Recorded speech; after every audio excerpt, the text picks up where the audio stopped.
Aray ko po, Diyos ko po, ang pamasahe naman.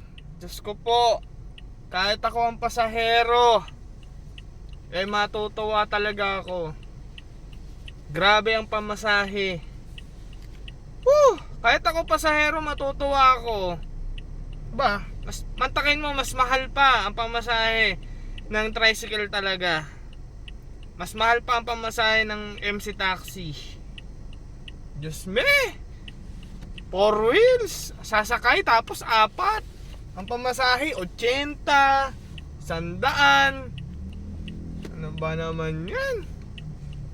Ang dami-daming pinai-implement. Mali ipatupad na yung dagdag pamasahe.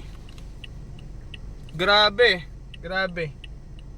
Hindi na hilahod ang mga driver, nakadapa na. Tapos nagbabadya na naman magtaas ang gasolina. Grabe. Kahit sinong pasahero tanungin mo, ako nagbukas ako ng apps. Grabe, ang baba talaga lahat. Halos yung booking ko, parang nakikipag lokohan tayo sa traffic. Sobrang traffic. Pag sinabi nilang hindi traffic kaya walang high demand, subukan nila mag-drive, no? Grabe. Ayaw solusyonan.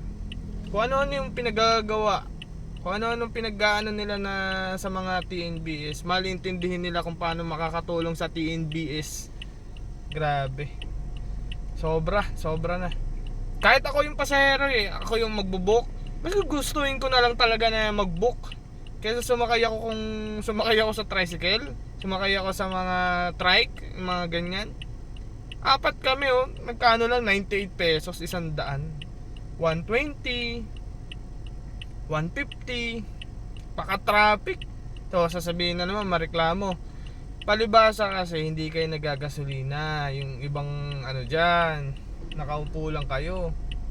Kaming mga nagpapakahirap, yung biyahe namin na 10 hours lang na extend na 15 hours. Titipid sa pagkain.